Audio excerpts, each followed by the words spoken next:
क्या आपको पता है कि आपकी बॉडी में रोज जो थकान होती है या जो वेट गेन हो रहा है या जिम में मसल्स नहीं बन रहे, उसका एक्चुअल रीजन कोई बीमारी नहीं है बल्कि न्यूट्रिशन की बेसिक एबीसीडी ना पता होना है। इंटरनेट पर हजारों वीडियोस हैं जो कहते हैं कि ये खाओ वो छोड़ो, पर आज इस सिंगल वीडियो में मैं आपको न्यूट्रिशन का वो सच बताने वाला हूँ जो बड़ी बड़ी फिटनेस कंपनीज आपसे छुपाती हैं। एक मेडिकल डॉक्टर के पर्सपेक्टिव से साइंटिफिकली प्रूवन फैक्ट्स के ऊपर आज बात करेंगे। और एक गारंटी देता हूँ कि इस वीडियो को पूरी देखने के बाद आपको इंटरनेट पर न्यूट्रिशन बेसिक से रिलेटेड कोई दूसरी वीडियो देखने की जरूरत नहीं पड़ेगी। और एक ही बार में मैं ये वाला चैप्टर जो है वो क्लोज कर दूंगा। और इसके साथ में आपको इंटीग्रेटेड कुछ जो बातें भी मैं बताता जाऊंगा और ये भी बताऊंगा कि आगे मैं किस टॉपिक्स पे वीडियोस डालूंगा या किस टॉपिक पे बात वगैरह करूंगा। और थोड़ा इंटीग्रेटेड ही चलना पड़ेगा इसमें। और इसके लिए मतलब इससे आपका काफ़ी बेनिफिट, ये काफ़ी बेनिफिशियल हो सकता है आपके लिए। तो सबसे पहले समझते हैं कि हमारी बॉडी एक गाड़ी की तरह है और न्यूट्रिशन उसका एक फ्यूल है। हम जो भी खाते हैं हमारी बॉडी उसे कैलोरीज यानी कि एनर्जी में कन्वर्ट करती है। अब इस फ्यूल के मेजरली तीन कंपोनेंट्स होते हैं जो हमें एनर्जी देते हैं। तो पहला है कार्बोहाइड्रेट्स। तो इसके अंदर मैं आपको इसके बारे में थोड़ा डिटेल में भी बताऊंगा। जैसे कि कार्बोहाइड्रेट्स हैं उसमें एग्जैक्टली तो 3.75 कैलोरी होती है, पर अपन उसको 4 मान लेते हैं। ये पर ग्राम एनर्जी देता है, मतलब 1 ग्राम कार्बोहाइड्रेट्स में 4 किलो कैलोरीज होती है, मतलब इतना एनर्जी वो देता है। तो दूसरा है प्रोटीन, जो उसमें भी सेम होती है, 4 किलो कैलोरी पर ग्राम एनर्जी देता है। तीसरा है फैट, जो सबसे ज्यादा देता है, 9 किलो कैलोरीज पर ग्राम, अब जो कि सबसे डेंस फ्यूल भी है। और चौथा है अल्कोहल। अल्कोहल मतलब इसका, मैं इसके बारे में आपको मतलब एक एक जनरल नॉलेज की तरह आप समझो। ये 7 किलो कैलोरी पर ग्राम देता है। ये एक एम्प्टी कैलोरीज होती है, इसमें मतलब सिर्फ कैलोरीज होती है, कोई न्यूट्रिशन नहीं होता। तो अब इनको एक एक करके डीप में समझते हैं। पहले कार्बोहाइड्रेट्स हमारी बॉडी का प्राइमरी फ्यूल है, तो जिससे गाड़ी के लिए पेट्रोल होता है। वैसे आप चाहे रोटी खाओ, चावल खाओ या चीनी खाओ, है ना, बॉडी उन सबको तोड़कर आखिरी में एक ही चीज बनाती है, उसको ग्लूकोज कहते हैं।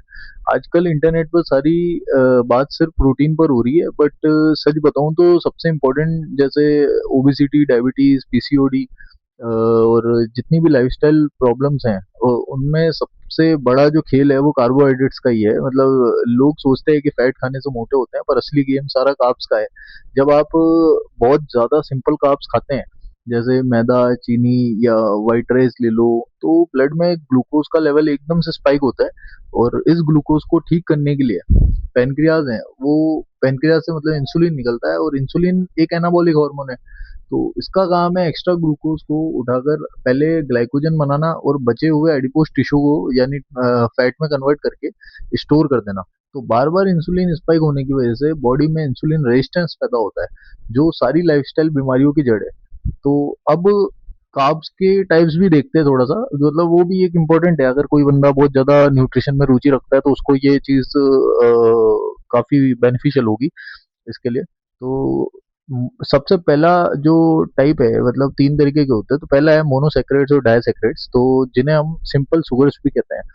जैसे घर की चीनी या फ्रूट्स के अंदर भी फ्रक्टोज होता है, तो वो भी एंड में शुगर ही बनाता है। मतलब ये बॉडी में जाते ही इंसुलिन का एक तरीके से ब्लास्ट करते हैं। दूसरे होते हैं पॉलीसेक्रेट्स यानी कि कॉम्प्लेक्स कार्ब्स।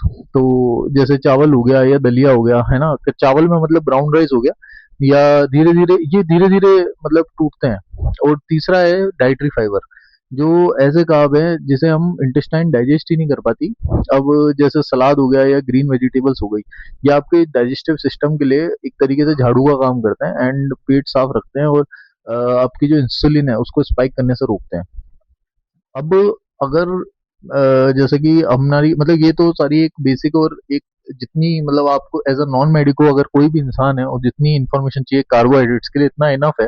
अब इसके बारे में मतलब मैंने आपको पूरा बताया। अब इसके अगली अपन पढ़ते हैं प्रोटीन के बारे में। तो प्रोटीन जो है आपकी बॉडी का बिल्डिंग ब्लॉक है। प्रोटीन बनता है अमीनो एसिड से। टोटल 20 अमीनो एसिड्स होते हैं हमारी बॉडी के लिए तो प्रोटीन के अंदर। तो पर इनमें से सबसे जरूरी जो है वो 8 ही होते हैं, जिसको हम इसेंशियल अमीनो एसिड बोलते हैं, जो हमारी बॉडी खुद नहीं बना सकती। इसीलिए इसका नाम इसेंशियल अमीनो एसिड है। तो अब खुद नहीं बना सकती तो हमें इसे खाने से लेना पड़ेगा। तो यहाँ पर एक कड़वा सच समझिए कि लाइक प्रोटीन के मामले में जो मतलब इसमें मतलब ये चीज़ मैंने थोड़ा-सा ऐड कर दी है कि जैसे प्रोटीन के मामले में नॉन-वेज हमेशा बेटर होता है। क्यों? क्योंकि एनिमल सोर्स जो है जैसे कि मीट हो गया, चिकन हो गया या फिश में सारे एसेंशियल अमीनो एसिड हैं, एक ही बार में मतलब सही रेशो में मिल जाते हैं पूरी बॉडी को। तो इन्हीं में हम कंप्लीट प्रोटीन कहते हैं इसको। मतलब अगर आप स्ट्रिक्ट नॉन वेजिटेरियन है या तो कम से कम मतलब मेरा ऐसा सजेशन रहता है कि आपको एग्स तो खाने ही चाहिए, वो एक सुपर फूड भी है।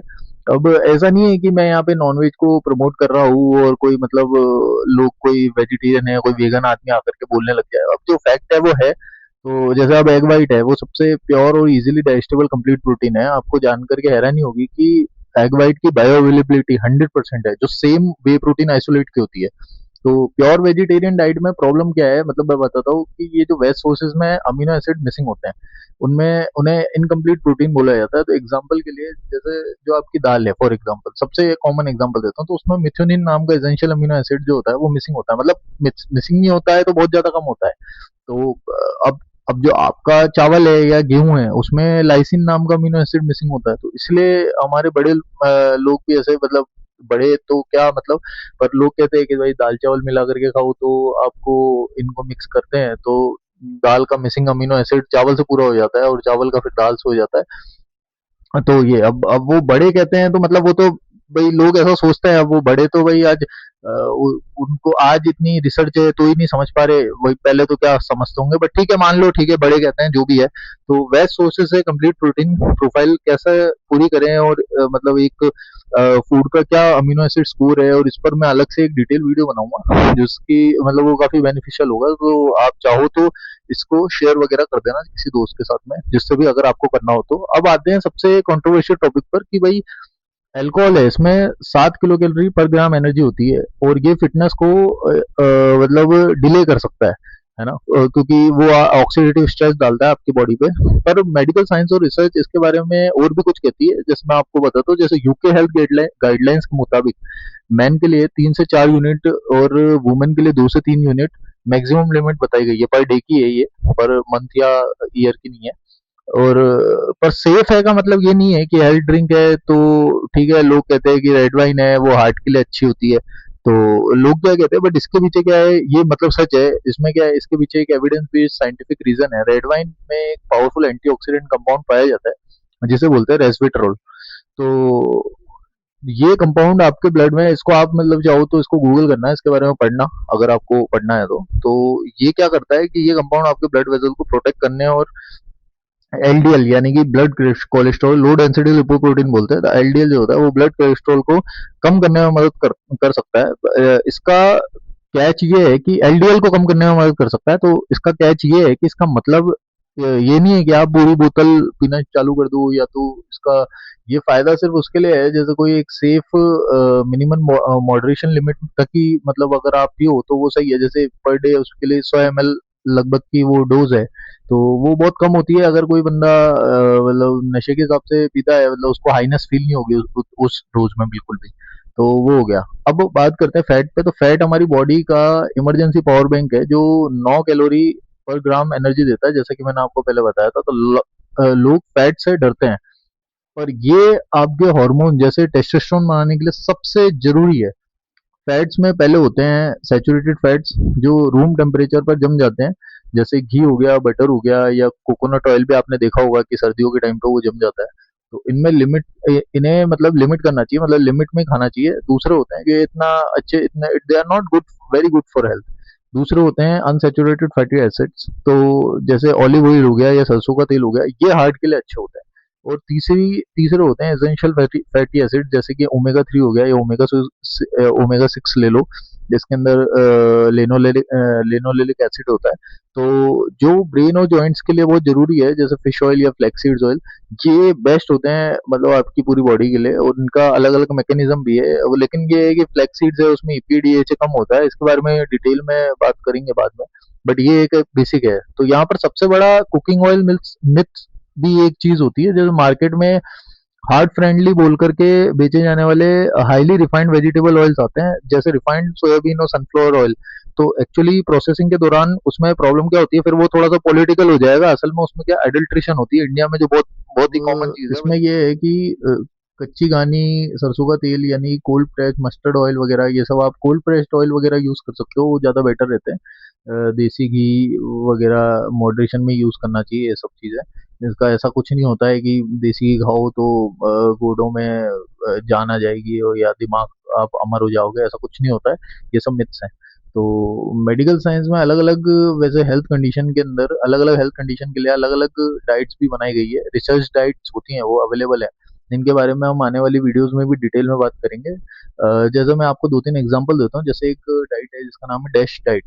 डैश डाइट जो स्पेसिफिकली हाइपरटेंशन यानी कि हाई ब्लड प्रेशर के पेशेंट्स के लिए डिजाइन की गई है। कीटोजेनिक डाइट है एक, जो ओरिजिनली तो एपिलेप्सी यानी मिर्गी के पेशेंट्स के लिए आई थी, पर अब वेट लॉस में यूज होती है। या फिर फूड फॉडमैप डाइट है, एक फॉडमैप डाइट होती है जो आईबीएस यानी कि पेट की दिक्कतें जो होती है, इरिटेबल बाउल सिंड्रोम होता है जिन पेशेंट्स को, उनके लिए यूज होती है। तो आपको अपनी बॉडी और मेडिकल कंडीशन के हिसाब से कौन सी डाइट सूट करेगी, उसके लिए आप किसी भी तरीके की पर्सनल गाइडेंस या डाइट प्लान के लिए मुझे इंस्टाग्राम पे डीएम कर सकते हैं और मेरे से डायरेक्ट कंसल्ट कर सकते हैं। तो दोस्तों, ये था न्यूट्रिशन का पूरा बेसिक चैप्टर। कार्ब्स का खेल समझना है अपने को, प्रोटीन का कंप्लीट मतलब प्रोटीन का जो अमाउंट है वो कंप्लीट रखना है, और जो फैट है उससे डरना नहीं है। यही एक मतलब मेरा मोटो था इसके अंदर, और इतना ही जानना इंपॉर्टेंट होता है, और ये बिल्कुल बेस है। मतलब इसके अंदर और भी बहुत कुछ होता है, बट अगर आपको उसमें कुछ स्पेशलिटी करनी है, बट एक एक एक न्यूट्रल आदमी जो एक घर में बैठा है, अगर वो इतनी सी चीज समझ ले तो बस उसका काम हो सकता है। और इसके बाद में आगे मतलब इसके कितने मेजर, कितना क्या खाना चाहिए, वो सब भी मतलब मैं आगे वाले वीडियो में वो सब शेयर करूंगा। तो अगले वीडियो में हम इस स्टैंडर्ड टेक्स्ट बुक का नेक्स्ट चैप्टर पर बात करेंगे, जिसे हम एनर्जी एक्सपेंडिचर और मेटाबॉलिज्म के ऊपर मैं आपको बताऊंगा। और अगर ये जो इन्फॉर्मेशन है आपको यूजफुल लगी है तो आप इसको शेयर कर सकते हैं। तो दिस इज डॉक्टर आर के, stay fit and stay scientific and stay away from bro science.